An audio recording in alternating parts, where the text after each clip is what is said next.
Halo sahabat tani kemukus dimanapun berada, jumpa lagi dengan KJ Channel.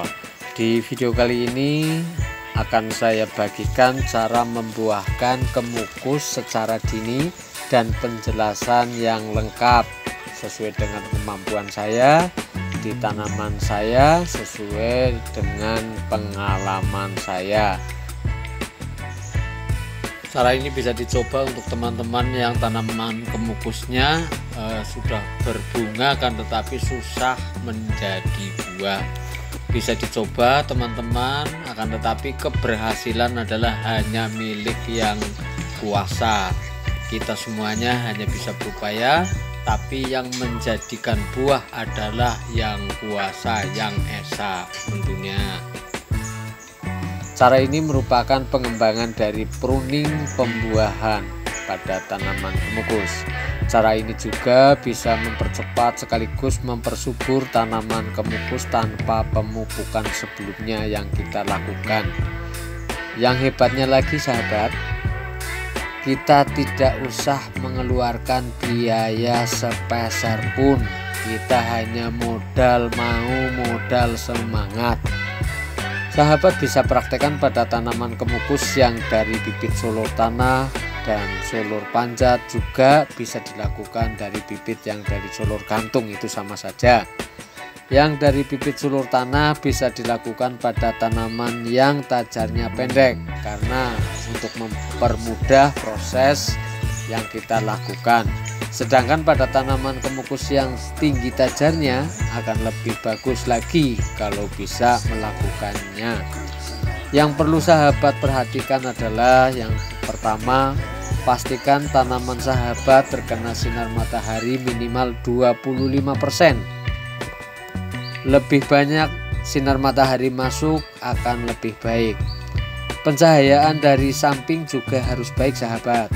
Sinar matahari akan memfotosintesis nutrisi yang diserap tanaman, sedangkan fungsi utama dari proses fotosintesis adalah kemampuannya dalam menghasilkan makanan, misalnya buah, umbi-umbian, dan glukosa.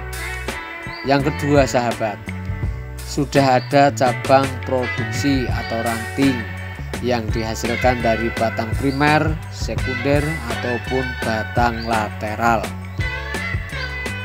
3. Tanaman sehat. Tanaman tidak sehat, kalaupun kita proses, tidak akan mampu mengeluarkan tunas-tunas produksinya yang nantinya akan mengeluarkan bunga.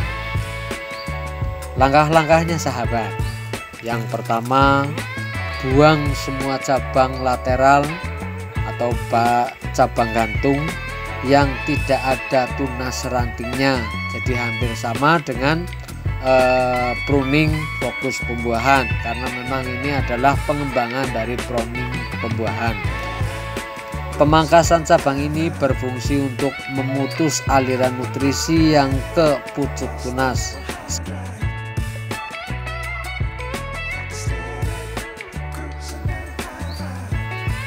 sehingga akan kembali pada ranting juga batang kemukus.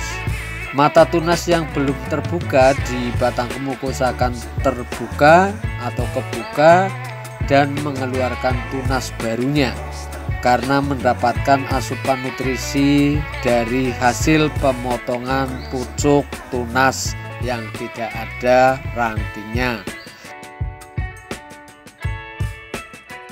Sedangkan untuk batang primer atau batang utama disesuaikan dengan selera sahabat masing-masing. Artinya kalau teman-teman menginginkan tanaman kemukus itu tinggi, berarti batang primer itu dibiarkan, jangan ikut dipotong. Tapi kalau ingin mempercepat ranting, maka batang primer dipotong. Batang primer itu apa? Batang primer itu adalah batang utama, sedangkan batang sekunder adalah batang yang menggantikan batang primer di saat batang primer berhenti tunas. Aliasnya berarti batang sekunder itu batang pengganti batang primer, dan batang sekunder nantinya juga akan jadi salah satunya akan jadi batang primer lagi atau batang utama. Yang kedua, buang semua tunas air yang tumbuh.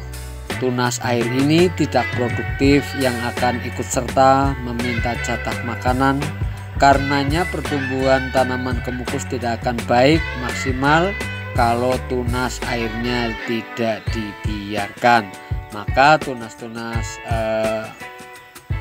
air ini harus kita buang, kita bersihkan secara benar-benar bersih untuk memperbaiki pertumbuhan tunas juga pertumbuhan rantingnya. Yang ketiga sahabat, untuk yang ketiga, buang daun-daun yang sudah tidak mampu memproses fotosintesis nutrisi yang diserap tanaman kemukus. Misalnya daun-daun yang sudah tua atau daun-daun yang tertindih dengan daun kemukus lainnya sehingga sinar matahari tidak sampai atau tidak tembus ke daun tersebut, maka sebaiknya daun-daun yang seperti itu kita buang, karena daun yang seperti itu juga akan menyerap nutrisi selain daun itu memfotosintesis nutrisi yang diserap tanaman. Yang keempat sahabat, setelah ketiganya dilakukan, kita teliti lagi atau kita sortir lagi ranting-ranting yang ada. Kalau kedapatan rantingnya ada yang tidak bagus, maka sebaiknya dibuang saja sahabat, supaya pertumbuhan ranting yang baik nanti pertumbuhannya akan lebih baik lagi dan bunganya akan lebih cepat muncul.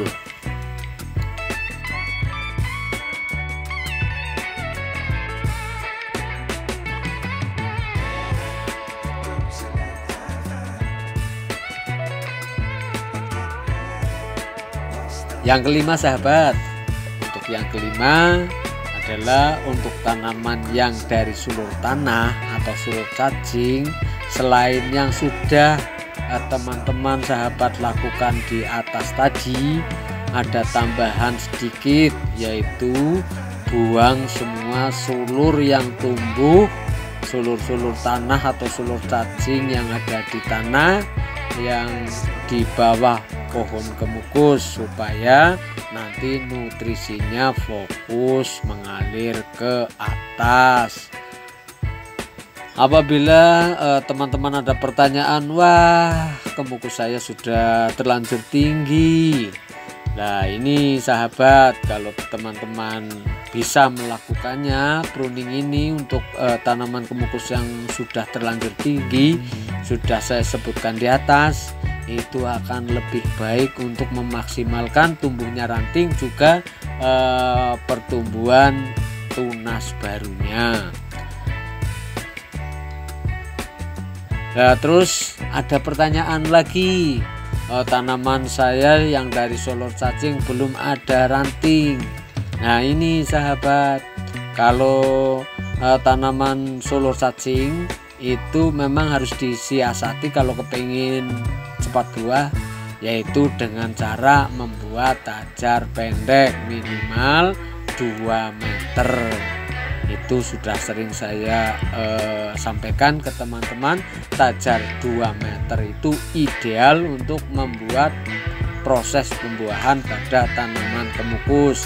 Nggak usah dipangkas, nggak usah diapa, nanti setelah habis tajar pertumbuhan tanaman kemukus itu akan menjadi batang lateral atau bergelantungan, sehingga nantinya akan tumbuh tunas ranting. Setelah tumbuh tunas ranting, tinggal teman-teman lakukan cara yang tadi.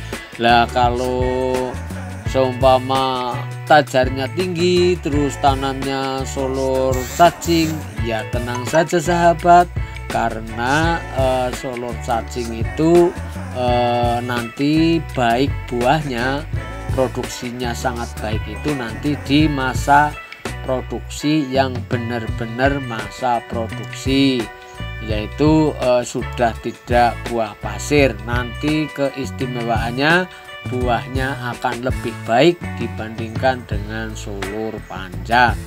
Itu sesuai dengan pengalaman KJ Channel. Lakukan cara ini secara rutin 15 hari sekali, minimal 1 bulan sekali. Kalau tanaman sehat nanti 2 kali saja teman-teman melakukan cara ini, nanti teman-teman sudah bisa melihat dengan jelas hasilnya. Poinnya sahabat, tanaman kurus nanti akan jadi tambah subur, tanaman belum berbunga jadi mau cepat berbunga. Makanya KJ Channel suka berbagi. Rumusnya begini sahabat, ilmu bisa kita copy, akan tetapi rezeki tidak bisa kita paste. Artinya sahabat, mungkin cara ini tidak terlalu efektif di saya, tidak terlalu maksimal di saya, akan tetapi barangkali teman-teman ada yang mau mencoba, nanti hasilnya wah luar biasa. Itu siapa tahu, itu ada kaitan itu tadi ungkapan saya, yaitu ilmu bisa di-copy, akan tetapi rezeki tidak bisa dipaste. Salam rahayu petani kemukus semuanya, selamat mencoba, semoga berhasil. Sampai ketemu lagi dengan KJ Channel. Terima kasih.